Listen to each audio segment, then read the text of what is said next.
पूरे रास्ते में सिर्फ हम तीनों हैं और पूरा रास्ता खाली है। हम ऊपर आ गए हैं और यहाँ ना कोई बंदा है ना बंदे की जात है।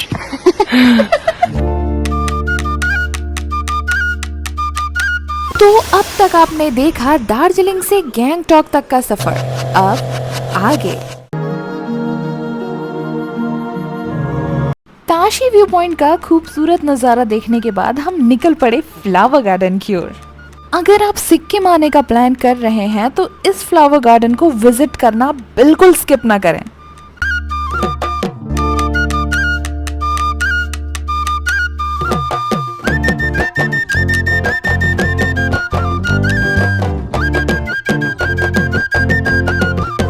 गैंगटॉक के इस खूबसूरत सफर का अंत किया हमने गणेश चौक में विजिट करके।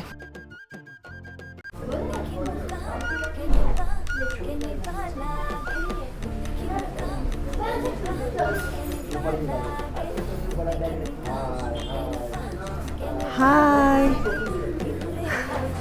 फिर मिलेंगे Manish ji. Thank you for your best hospitality. बहुत अच्छा लगा। हम लोग इससे पहले 3 होटल चेंज कर चुके हैं, लेकिन जितनी अच्छी हॉस्पिटैलिटी यहाँ की थी उतनी कहीं की नहीं थी। Thank you sir. फिर कभी भी सिक्किम आना हुआ तो हम यहाँ ज़रूर आएंगे।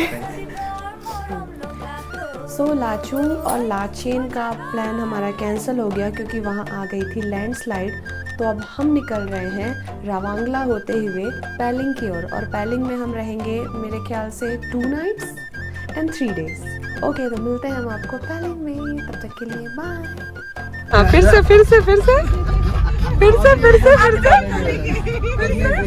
बोलो अरे बोलो ना सूरज भाई, एक बार बोलो भूल गया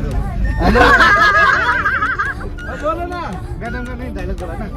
hello guys, welcome back to my channel. आज हम गैंगटॉक से रावांगला की तरफ जा रहे हैं। उसके बाद पेलिंग में स्टे होगा हम लोग का। नेक्स्ट डे पेलिंग साइट सीन होगा ना। गुड। रावांगला से होते हुए हम पैलिंग की तरफ निकल गए, लेकिन मुझे एक बात का दुख था कि हम लाचेन और लाचुंग नहीं घूम पाए क्योंकि वहाँ लैंडस्लाइड आ गई थी। पर इन फ्यूचर हमें कभी भी मौका मिला हम उस जगह को जरूर विजिट करना चाहेंगे। रावांगला में हम सबसे पहले पहुंचे बुद्धा पार्क में, जहाँ की फी लगभग 100 रुपीज पर पर्सन थी। पर यकीन मानिए ये जगह बिल्कुल पैसा वसूल थी। हमने इस जगह पे अपना काफी समय बिताया।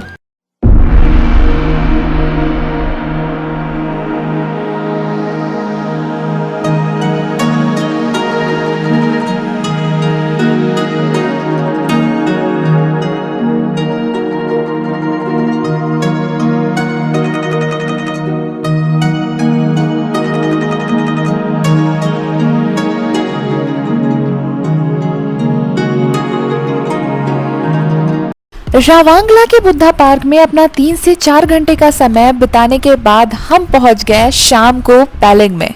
पैलिंग में पहुंचते ही हमने सबसे पहले अपना होटल चेक इन किया, शाम को वहां का लोकल फूड ट्राई किया और दूसरे दिन के साइट सीन के लिए हम बहुत ज्यादा एक्साइटेड थे।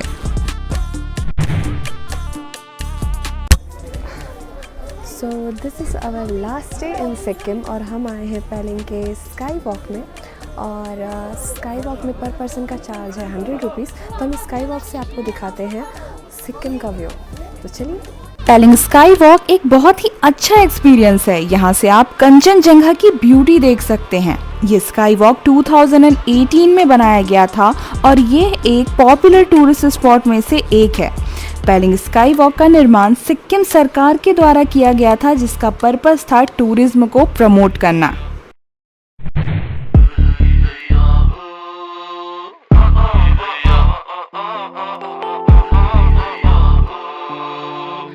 ये स्टैचू जो आप देख रहे हैं ये है चेंड्रीजी स्टैचू। चेंड्रीजी स्टैचू पैलिंग स्काई वॉक के पास ही स्थित है। ये स्टैचू 137 फीट ऊंची है और चेंड्रीजी को समर्पित है। स्टैचू का डिजाइन तिब्बतन आर्किटेक्चर और आर्ट के अनुसार किया गया है। ये एक पॉपुलर टूरिस्ट अट्रैक्शन में से एक है।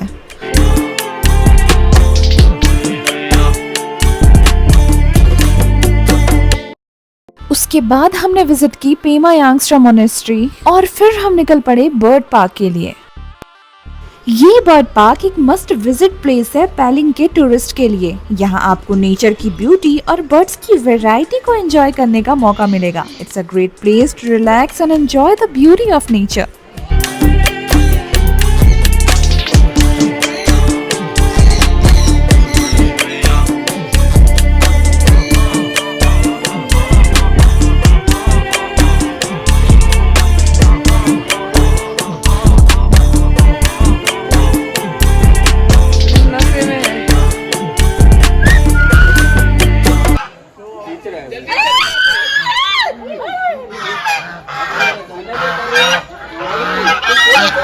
बर्ड पार्क के बगल से ही एक बहुत ही खूबसूरत रास्ता जाता है जो हमें रबडन्स रुइंस की तरफ लेकर जाता है, जो सिक्किम के इतिहास और संस्कृति का बहुत ही इम्पोर्टेंट हिस्सा है।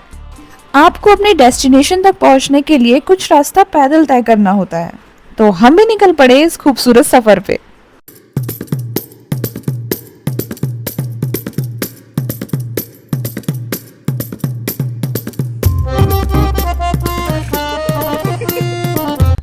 राजा के महल का रास्ता वहाँ से है। हम नीचे से चढ़ के आए हैं होते हुए, अब हम यहाँ जा रहे हैं। ये 1 किलोमीटर का रास्ता है जो पूरा ही नहीं हो रहा। पूरे रास्ते में सिर्फ हम तीनों हैं और पूरा रास्ता खाली है। मुझे तो बहुत डर लग रहा है। मुझे भी। हम ऊपर आ गए हैं और यहाँ ना कोई बंदा है ना बंदे की जात है। पता नहीं और कितने ऊपर जाना है और हमें अंधेरा होने से पहले वापस भी आना है। एक आदमी मिला हमें। हम बहुत ऊपर आ चुके हैं, लेकिन जिस राजमहल को हम देखने आए थे वो तो आसपास है ही नहीं। कि राजाओं को समझ में नहीं आता था ऐसे कोने में राजमहल बना के कौन रखता है। तो ट्रांसपोर्टेशन भी रहती है अच्छी। फल सब्जी आने में कितना समय लगेगा। क्या राजा भी ट्रैकिंग करते थे? यहाँ पे आप देख सकते हैं, अब तो सच में ना बंदा है ना बंदे की जात है। देखिए और कितना पतला रास्ता है। इस सकरे रास्ते से हमें होके राजा का शीश महल ढूंढना है। सो फाइनली हम अपने डेस्टिनेशन में पहुँच चुके हैं। सीढ़ियों की वजह से पैर की वाट लग चुकी है और ये भी समझ में आ रहा है कि हम बिल्कुल भी फिट नहीं हैं। राबडेंसा सिक्किम का दूसरा कैपिटल था जो 1670 से 1814 तक रहा। यहाँ पर आपको सिक्किम के इतिहास और संस्कृति की गहराई का अनुभव होगा। आप यहाँ पर पुराने महल, मंदिर के अवशेष देख सकते हैं जो सिक्किम के इतिहास को दर्शाते हैं। इसके बाद हम आ पहुंचे हमारे पेलिंग के लास्ट साइड सीन के लिए, जिसका नाम था खेचोपल्ली लेक। यह झील एक पवित्र झील है जिसका बौद्धों और हिंदुओं दोनों के लिए गहरा ऐतिहासिक और पौराणिक महत्व है। किंवदंतियां इसे गुरु पद्म संभवा और देवी तारा से जोड़ते हैं, जबकि हिंदू इसे भगवान शिव से जोड़ते हैं। तो जैसा कि मुझे इस लेक के बारे में ज़्यादा कुछ पता नहीं, लेकिन मेरे ड्राइवर ने बताया कि ये जो लेक है ये बहुत स्पिरिचुअल लेक है, या फिर इसे होली लेक भी कह सकते हैं। माना जाता है कि जो भगवान बुद्ध थे उनके पैर के आकार जैसा ये लेक का शेप है। और फिर चलो आपको दिखाते हैं लेक।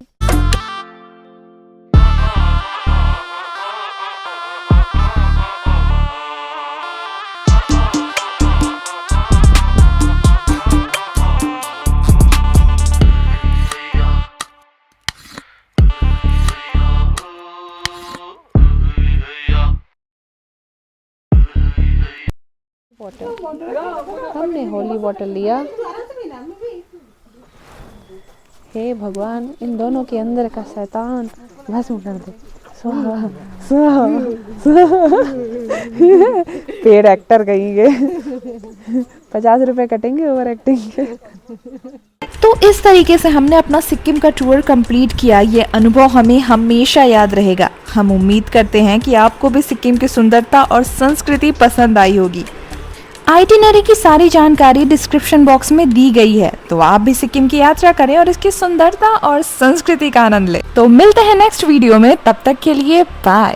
देखी मुर्गा केने बा लागे, देखी मुर्गा केने बा केने बालागे दुख देखी मुर्गा केने बालागे दुख देखी मुर्गा केने बालागे